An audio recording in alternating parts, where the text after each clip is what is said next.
आज मैं आपको पोस्ट ऑफिस की सुकन्या समृद्धि योजना और एलआईसी की जीवन लक्ष्य योजना जो कि कन्यादान नाम से फेमस है के बारे में बताने जा रही हूँ। मैं आपको एक एग्जाम्पल से समझाऊंगी और दोनों के फायदे और नुकसान के बारे में हम आज चर्चा करेंगे। सुकन्या समृद्धि योजना पोस्ट ऑफिस की एक स्कीम है और जीवन लक्ष्य एलआईसी द्वारा बताया गया एक प्लान है। सुकन्या समृद्धि योजना का इंटरेस्ट रेट पहले 9.1% था, जो कि घटकर इस साल 7.6% हो गया है। और एलआईसी में इंटरेस्ट रेट नहीं होता है, बल्कि उसमें बोनस होता है जो एलआईसी साल के आखिरी में बताती है। सुकन्या योजना आप केवल बेटियों के लिए ही ले सकते हैं, बल्कि एलआईसी का जीवन लक्ष्य आप अपना बेटी और बेटा दोनों के लिए ही ले सकते हैं।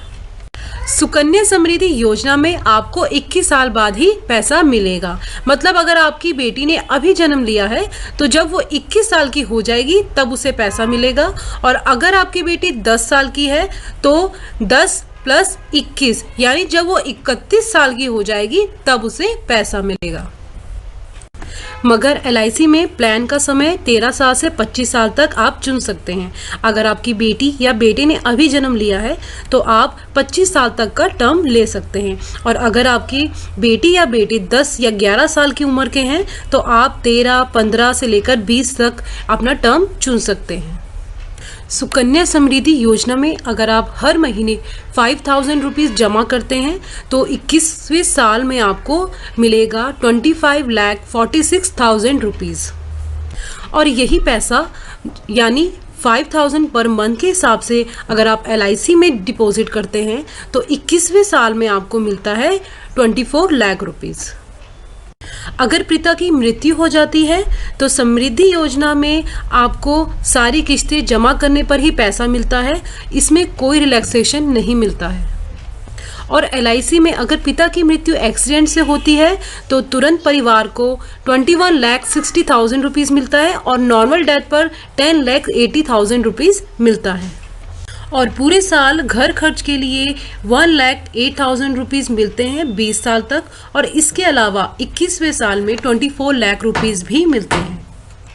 सुकन्या योजना को आप केवल इंडिया में ले सकते हैं, बल्कि एलआईसी के जीवन लक्ष्य को आप इंडिया के अलावा और भी कई देशों में ले सकते हैं जहां पे एलआईसी की वर्किंग एरिया होते हैं।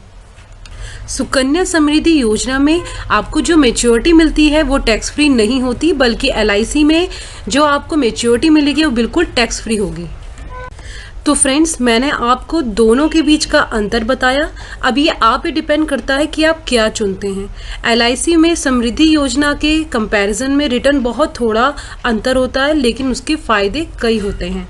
जैसे कि कैजुअलिटी होने पर जीवन लक्ष्य एक तरह से बेटी या बेटे की पूरी पढ़ाई का खर्च उठाने के साथ साथ उसकी शादी का भी पूरा खर्च उठाता है, बल्कि सुकन्या योजना में ऐसा नहीं होता है।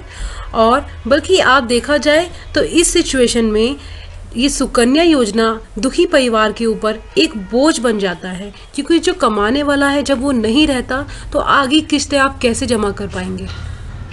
तो मैं आपको यही सजेस्ट करूंगी कि आप एलआईसी की जीवन लक्ष्य पॉलिसी ही लें, और इस वीडियो से रिलेटेड कोई भी डाउट के लिए आप मुझे कमेंट सेक्शन में कमेंट कर सकते हैं। Thank you for watching. Please like, subscribe, share and press the bell icon.